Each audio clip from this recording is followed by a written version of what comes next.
Shalom everybody, welcome back. My name is Amichai Bannett. I'm the director of Herzog Global here. And actually what I wanted to tell you before I introduce Rabbi Dr. Ari Silbermann is that one of the things which was born out of Herzog Global is an MA program. We work, as you know, with a lot of teacher training and professional development on many levels, and then people came to Reuven Spolter, our director of programs in the English language, and said, we really like the basic courses that you're giving, whether it's pedagogy, that courses that you've seen the lecture you just saw before, Tzachi Levran.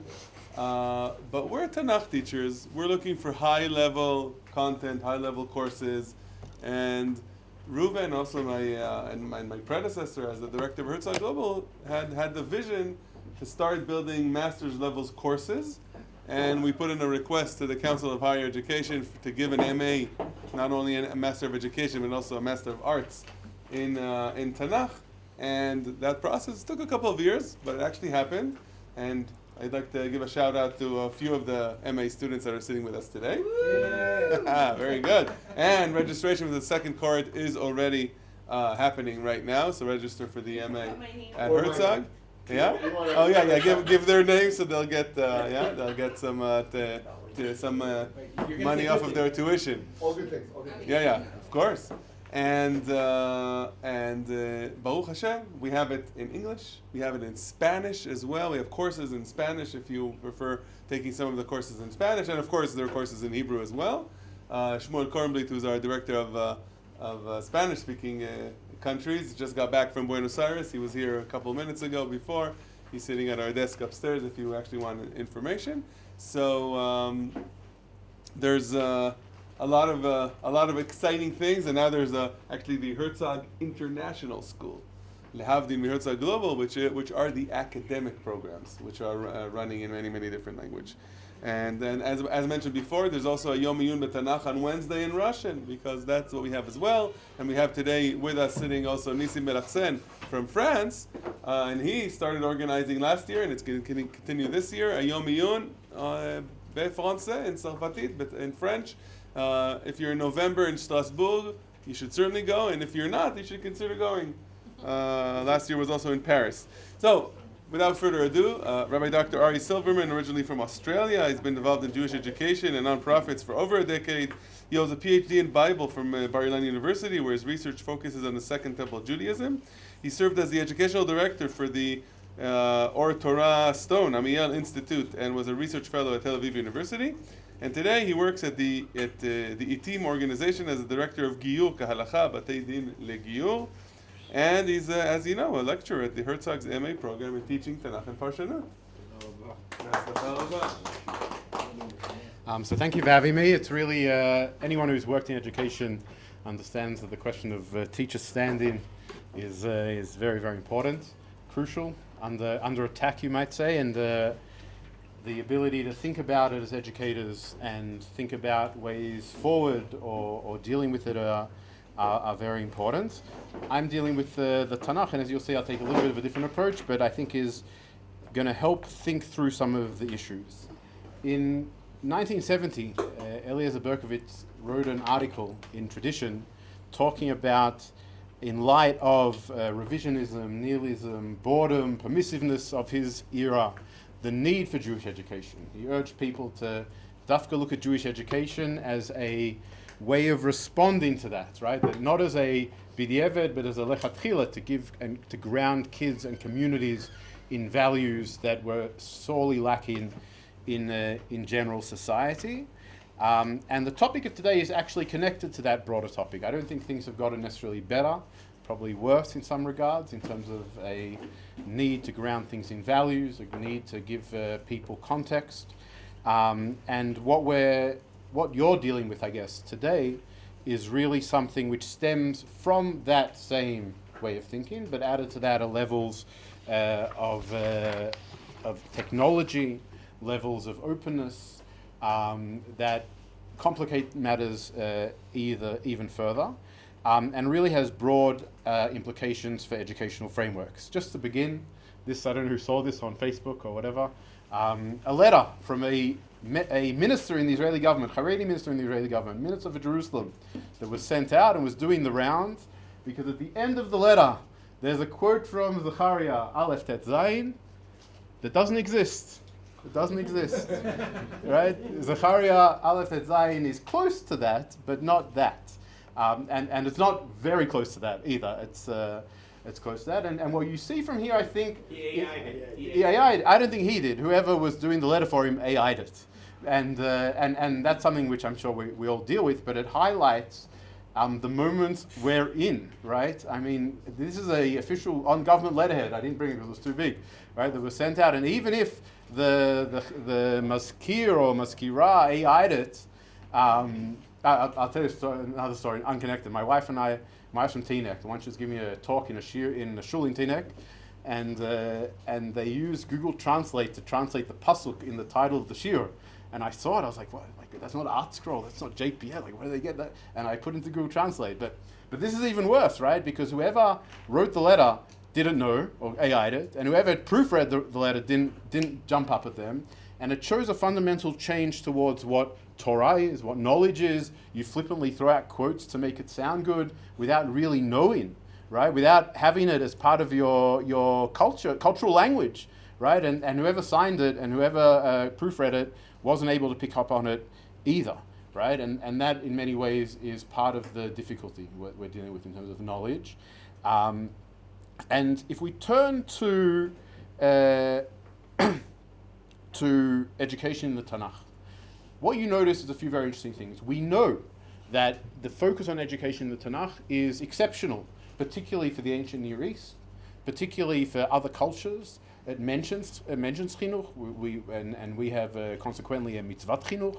It's discussed, but at the same time, if you think about it deeply, right, you don't always see it, right? We don't know. For instance, on the source the first source on the pages in front of you, I brought the description of nevuah and the midot of a navi according to Rambam, right? Where did the navi learn that? How did they learn that? We know we have Tiurim, a little bit of Bnei Nevi'im. We know Yoshua accompanies, if you look in the Psukim quite closely, accompanies Moshe in many of the things that he does. But we don't actually have a description of chinuch per se. Mishlei, which we're going to talk a little bit about, is a book of instruction. It has some guidelines for education, but we don't see the avot engaging really in instruction in the pshat. We don't see Nevi'im being instructed, and so it really is a little bit of an anomaly for such a educationally focused culture. And so in order to really get at what education is or what transmission is, what I'm going to talk about is really, you would say, epistemology. Right? Interestingly, I will just say on the in addition, in Beit Sheni, in text from Beit Sheni, apocryphal text, you have them explaining how the korbanot were taught between the avot, fathers to children. Right? You have, and that we also know, how did the Kohanim learn their avodah? Well, where do we see it? Right? And so that's trying to fill this same kind of gap. We do know, right, that education was we also know that it was tied to family many times, right? The mitzvot, Vigat Levincha, etc., right, are all tied to family, but that's very, very little. And so as a way into this on a little bit of a deeper level, I would say, what we're going to look at is really the notion of chokhmah, right, and understanding what wisdom means, or different perspectives on wisdom in, I would say, two key texts. And from there to try and understand what that means, or not what that means for education, but to give us a perspective on what that means for our own thinking of education. And one of the things which I'm going to return back to, which is the moment we're in is difficult, and I don't think necessarily only because, let's say, technology makes it difficult. I actually would suggest that the way we use technology, or the way we've decided to use technology and move things forward, is representative of the system of knowledge itself, right? A system which sees knowledge in a particular way, and so by looking at the Tanakh in how the system works, it can give us also insights that maybe can be of value. And so in Mishlei there is a wide range, an approach to wisdom, right? And we're not going to encapsulate it in the in the hour and a half I have left here, but in the 10 minutes or so. But we're going to dive in and focus on particular aspects, and so it's not chad v'chalak exactly what I'm going to present, but there are elements of Chokhmah and Mishlei which are practical, elements which are tied to being wise, understanding. Perhaps Chazal would see it as that. But at the base of Mishlei, we can all agree is Yirat Shamayim, right? Ki Hashem yiten Chokhmah mipiv dat u'tvuna, right? And that is something very unique. But at the same time, there is an element of Chokhmah in Mishlei which is universal, which is, you may even call it natural in many respects. And as we go through some of the sources, you'll see what I mean by that. So in Mishlei Chet, Kaf Bet, the classic text quoted in one of the first Midrashim of Reshit Rabbah, which we might get to, Hashem kanani reshit darko kedem ifalav me'az me'olam nisachti merosh mikadmei aretz. Right, this idea that Chokhmah is ancient, is something that exists before the creation of the world. It's something that Hashem engages with or creates as part of the process of creation, but that be'ein to'omot cholalti be'ein mayanot nichbedei mayim, before all these things happened, ad lo asa eret v'chutzot v'rosh afarot tevel, and it goes on, b'chino shamayim shamani b'chuko chug al panei tehom, that wisdom was there as part of the foundational aspect of the world. So what is this kind of chokhmah? Right, and it would seem to be, even from this text, we're going to see a lot of other texts, that that it was part of, right, leyam chuko umayim lo yavru piv, b'chuko mosdei aretz, that there's something about wisdom which fundamentally actually creates the world, it actually sets the borders for how creation operates. And that's what I mean when I say it's fundamentally tied to the natural world, according to this view in Mishlei. It's also in a similar way, in a related way, tied to ideas of building. And if you see here in the Psukim, Mishlei Gimel and also Mishlei Kaf Daled, Hashem b'chokhmah yasad aretz. With Chokhmah he created the world, konen shamayim b'tvuna. In that way, Chokhmah is the basis of the actual creation. B'dato tomot nivku, u'shchakim yirafu tal. And then, interestingly, in Kaf Daled, when it talks about the way you build houses, it uses very, very similar terms. B'chokhmah yibaneh bayit, u'v'tvuna yitkonen. Parallel to Hashem b'chokhmah yasad aretz, konen shamayim b'tvuna. And so it's not only, according to Mishlei, a function of Briyat HaOlam, as we would see it, right? But it's how everything happens. It's how buildings stand up.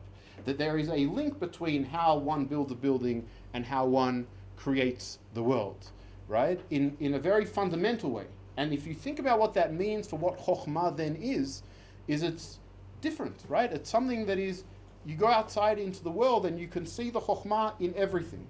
Not only, and I would say it's even more than what we would say like a scientific Chokhmah. And that also puts into context in Shmot, when we read about Betzalel, Re'eh karati b'shem Betzalel ben Uri ben Hur l'matei Yehuda ve'amale oto ruach Elokim b'chokhmah u'v'tvuna u'v'dat u'v'chol melacha.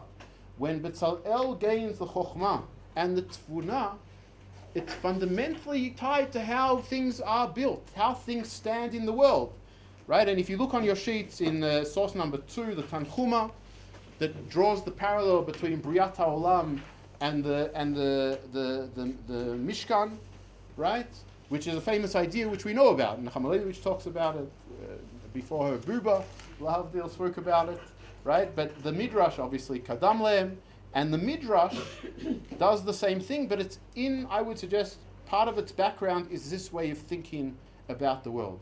That the building of the Mikdash and the creation of the world are fundamentally, you can compare them, because the very essence of the building of the Mikdash is tied to ideas of Chokhmah as well. So that it actually operates, according to these psukim, as a system together, right? That you have the creation that is fundamentally built through Chokhmah, that comes from, and we're not going to go through it just because of time, but if you see on your sources later, you can read the Rabbeinu Bechaye, this Chokhmah that comes from HaKadosh Baruch Hu, but that forms the foundation of the world, it forms the way things are fundamentally created, and that kind of Chokhmah, again, is not necessarily only the providence of Jews even, right? It's something which is perhaps accessible in some way to everyone, and so too when we talk about the Chochmat Shlomo. What does the we're not going to read the whole thing, but what does it say? V'tir'eh malkat shva, right? Malachim Aleph Yud, pasuk Dalet. V'tir'eh malkat shva et kol Chochmat Shlomo ve'abayit asher bana. Right? She sees the house that he built. Why? Because fundamentally, that is also an expression of Chochmah. Fundamentally, it's something that is in some way linked. And I'm not going. I didn't bring it here, but you see that also in other ancient Near Eastern texts, that the building of the Mikdash Lahavdil is also fundamentally part of that framework. Meaning that Mishlei, when it writes these things about Chochmah, is part of a broader way of thinking. Now, Mishlei is different, obviously, right? Mishlei, and we'll see, again, I'm presenting a perspective of Mishlei, but Mishlei ties it to Yirat Shamayim, right? And ties it to HaKadosh Baruch Hu. But it is, you can't completely remove it from that way of thinking of Chochmah. And also, if you then expand that way of thinking, it's also tied to world order. So if you see in some psukim from Tehillim, Ma'arav Masech Hashem Kula b'Chochma Asita, right? That it's tied to the way Hashem orders the world. Imru v'goyim Hashem malach aftikon tevel bel timot yadin amim b'mei sharim. Now, lichora over there's not Chochma isn't mentioned, but what you have here as well are elements of justice, right? Of din are also expressed through Chochma in the sense that they're all part of the same way of understanding how things work. Just like din is something which is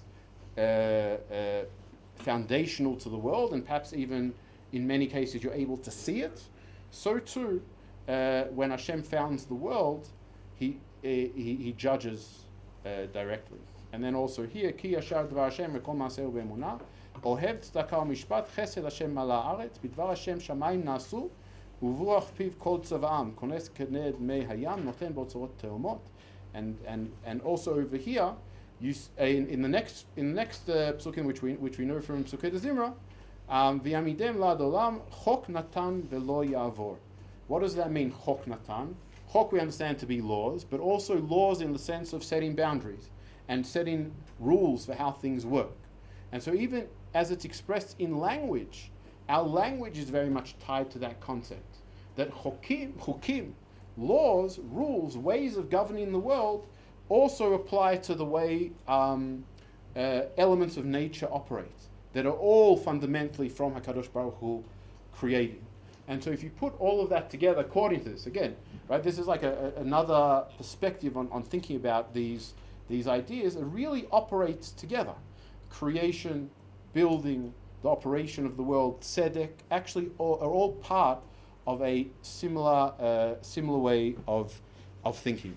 And that's also why when I speak about the system of knowledge, how we think about the system of knowledge, as we'll see, I'll talk about it in a little bit, it impacts how we teach it. Because if your knowledge is worldly, is open to be seen, right, then it also impacts the standing of the teacher. It also impacts what the teacher's role is. But now let's move to a different facet of Chochmah, I would suggest. And that's how it's expressed in parts of Dvarim, in the beginning, as part of Moshe's introduction. We're just going to read through the psukim. V'ata Yisrael shema el hachukim ve'el mishpatim asher anochi melamed etchem la'asot למען תחיו ובאתם וירשתם את הארץ אשר השם אלוקי אבותיכם נותן לכם. לא תוסיפו על הדבר אשר אנוכי מצווה אתכם ולא תיגעו ממנו לשמור את מצוות השם אלוקיכם אשר אנוכי מצווה אתכם. עיניכם הרואות את אשר עשה השם בבעל פאור, כי כל האיש אשר הלך אחרי בעל פאור השמידו השם אלוקיך מקרבך. So over here, there isn't really, in many respects, a mention of Chochmah. There will be shortly. But what do you see from here? What is being spoken about? The mitzvot, the chukim, the mishpatim. It talks about you seeing something with your eyes, having essentially experienced it. ואתם הדבקים בהשם אלוקיכם חיים כולכם היום, ראה לימדתי אתכם חוקים ומשפטים, כאשר ציווני השם אלוקי לעשות כן בקרב הארץ, שהייתם בהם שנשתה, ושמרתם ועשיתם כי היא חוכמתכם ובינתכם לעיני העמים, אשר ישמעון את כל החוקים האלה ואמרו רק עם חכם ונבון הגוי הגדול הזה. So here you have expressions or an approach to chokhmah which is fundamentally different. It's something which is gathered through revelation, hitgalut. It's something which is couched in historical experience. It's not something that is open to everyone. It is something which is fundamentally closed. Others can perhaps look at you, maybe even be the Eved, and say, that is Chokhmah, but it's not open to everyone. It's a different way of thinking about Chokhmah than we saw earlier in the previous psukim. כי מי גוי גדול אשר לא אלוקים קרובים אליו, כשם אלוקינו בכל קוראינו אליו, ומי גוי גדול אשר לא חוקים משפטים צדיקים, ככל התורה הזאת אשר אנוכי נותן לפניכם היום. And essentially, this chokhmah is in many ways perhaps synonymous with Torah, right, in that sense. Whereas Mishlei, at least on the level of the psukim that we've seen, is not necessarily. We're going to develop that though in a few moments. So רק ישמר לך ושמור נפשך מאוד פן תשכח את הדברים אשר ראו עיניך ופן יסור מלבביך כל ימי חייך והודעתם לבניך ולבני בניך. And here you have the transmission.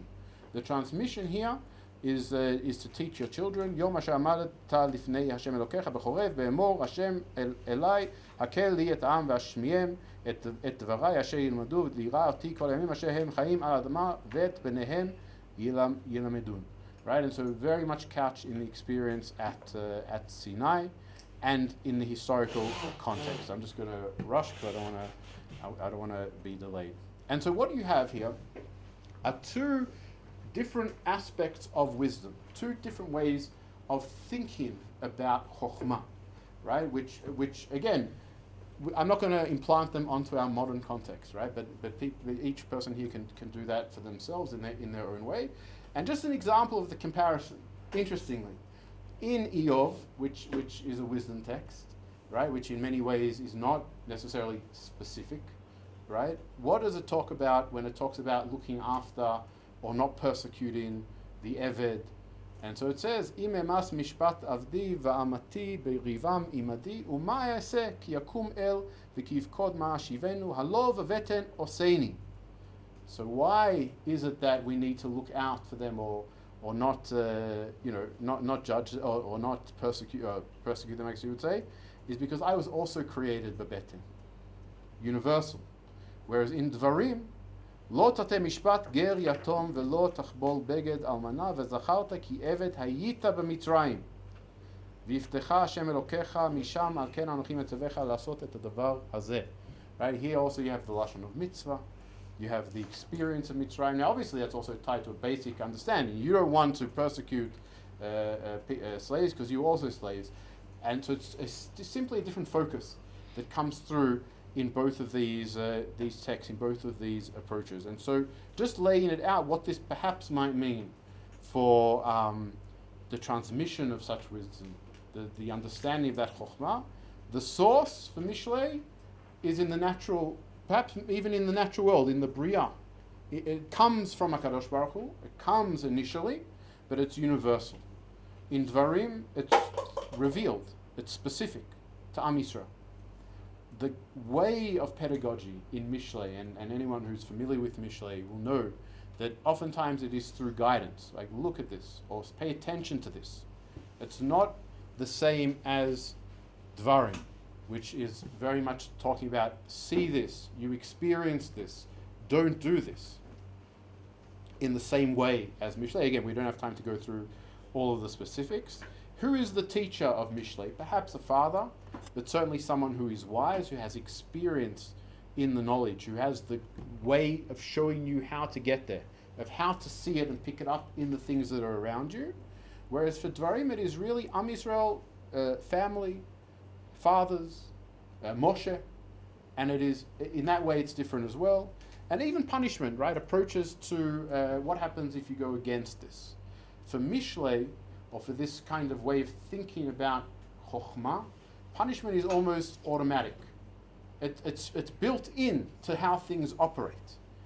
Whereas perhaps Dvarim, it is not necessarily that in the same way. If you sin, you can be punished, you can be thrown off the land, and etc. Right? And so again, I'm not saying It's chad v'chalak, but these are broad lines that come through in both of these different sources and in different ways throughout the Tanakh as well. Different ways of approaching Chokhmah. Does anyone have any questions before we challenges? Now's the time. Okay. So I had a question. Yeah. Going back to when you were talking about the connection between building and Chokhmah, just that on a simple level, or did you mean something like of a deeper level, that the building was a foundation of Chokhmah in some way? I was unclear what you were trying to get at. I think that it's a way of thinking about building, right? That it's built through Chokhmah, almost scientific, you would say, but that Chokhmah comes from Hashem, comes from the natural elements, comes from the world, and that so when Hashem builds with Chokhmah and you build a mikdash with Chokhmah, it's essentially part of the same function. It's the same way of building. But then it would be more like technical know-how and not the more esoteric idea that the world is built on Chokhmah. So I think that the vision is not as clear as you would describe it. Meaning, I think it's they're both esoteric when it talks about building in Mishlei buildings and creation of the world. We'll talk a little bit more about that in source 6. I mentioned the Midrash Rabbah, where it talks about Hashem created the world with Torah, which is already taking us to a more esoteric place and combining them, and that's exactly what we'll talk about.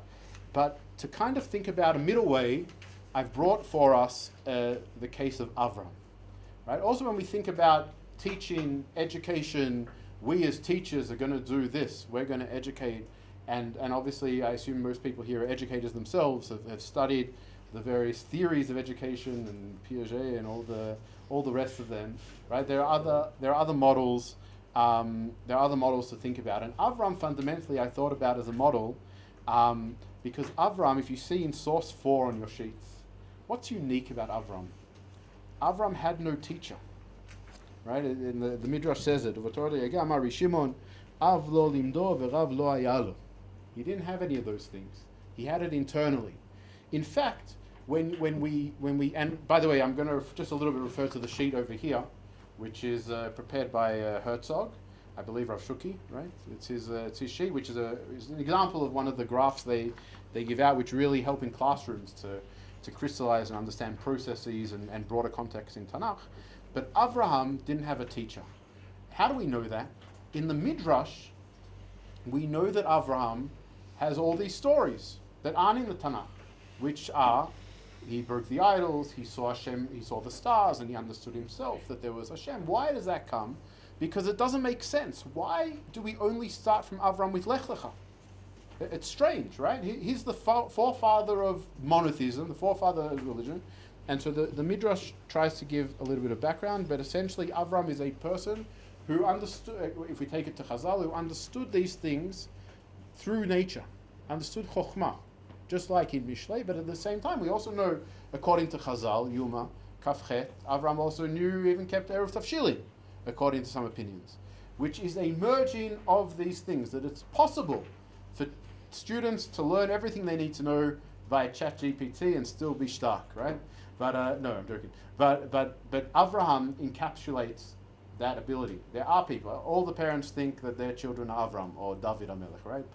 But actually, there's something with Avram that's unique, that he was able to learn by himself and come to this knowledge, also of Torah, together, and it represents a merging of these two ideas of Chokhmah. In fact, Chazal say that, right? And that's what I was referring. I'll just also, I brought Josephus because interestingly, Josephus has traditions that Avram taught astrology and maybe even astronomy to other nations, right? So there's this idea already early in history that Avram not only was knowledgeable in Torah, but he was knowledgeable in the natural world, and he was the scientist who was able to reveal this, which highlights elements of both these understandings of wisdom. But he did it by himself. It's possible to do it by himself. But I will say, in the Bereshit Rabbah, in source number 6, which talks about that Hashem, the famous Midrash, I think many of us are aware of, that Hashem looked into the Torah and created the world. That is the same kind of merging, where Chokhmah, and quotes Mishlei Chet, that we spoke about, but Chokhmah is Torah, right? And that is much more esoteric, right? I think in the way that that Rav Reuven was responding to. But even if you look at this diagram, which is why this is so helpful, Avram has his experience, whatever that is, his learning, his hitpatkut in Ur Kasdim. Hashem reveals himself, Lech Lecha, right, in Haran, or it's not clear when exactly each of those things happened, and then he goes. And throughout this, you can see in the diagram, he has britot, right? He has encounters with HaKadosh Baruch Hu, and promises, and things that continue. So even Avram, who we could hold up as a model of like a self-learner, a self-taught person, referring to Chokhmah, Avram has these encounters throughout his life that give him direction, right? And give us direction as well. And so when we think about how we as teachers educate, what we turn to, what our roles are, what the standing of the teacher is, in a world which is, I would say in many regards knowledge as something you can just look up on ChatGPT, right? There's a need for teachers, I believe, to play that fundamental role, right? If we're talking about the kind of Chokhmah, Torah, of Dvarim, it needs to be couched in a particular context. It needs to be couched in the context of Brit, right? And the context of Sinai. And not just universal, and it's all just at your fingertips. Just go and I'll just show you how to type, and then you'll know it.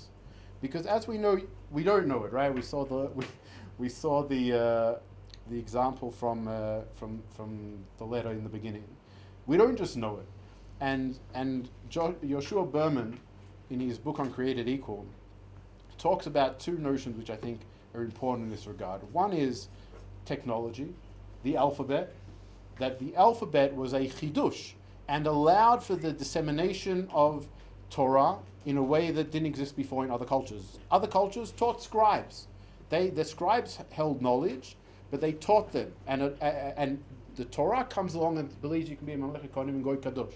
That everyone can have access to knowledge and use technology in that way to move it forward.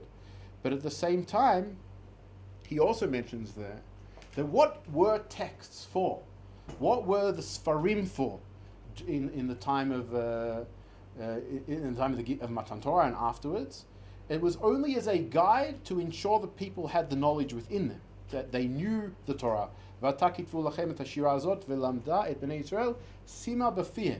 needs to be really there, not just amorphously in some kind of robot that spits it out and either you know it or you don't know it, and you quote something and it either goes or doesn't. That is the edut, that people know the Torah, be'emet, know the psukim, actually just know the psukim.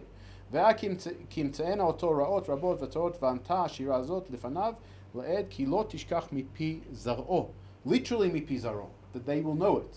People didn't, as Yoshua Berman writes, people didn't just have text to read. They used text as a guide to remember and to have that within them. Right? The Shira was written as a guide to use to be taught. And I think that's also important when thinking about teacher standing, right? In terms of how we use these technologies, but there are people greater than me who can talk about it. And just to finish though, one element which I think is very, very important, and I think we've all experienced this actually, when the people are waiting for Moshe, why are they waiting for Moshe? The people come to Moshe because they want to learn, as Onkelos says, Ulfan min kadam Hashem, right? They want to fundamentally learn from the source. They want to hear from Moshe because Moshe is connected with HaKadosh Baruch Hu. And we all know this. If anyone's ever seen poskim, in their day-to-day life, it just like never ends, the drisha, right? Because the poskim know, right? I remember once when I was in Manchester, Rav Rimon came. Literally all day, he just sat on his computer answering questions to people. V'chen al zeh haderech, right? Because I think deep down, as much as access to things, as much as technology allows people to come to know things, and at the end of the day, I really believe that people want to know from the source, and as much as teachers can be that for them, can act as that connection to Brit, to history, to context, but also be knowledgeable in and of themselves.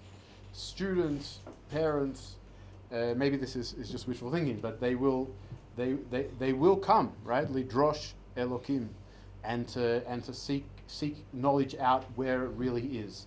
But that also mandates for us that also the knowledge we have is like that. It's not just as a guide pushing people towards something, but that we also know, and we're able to create that and build that spiritually and emotionally for our students and in our schools. Thank you.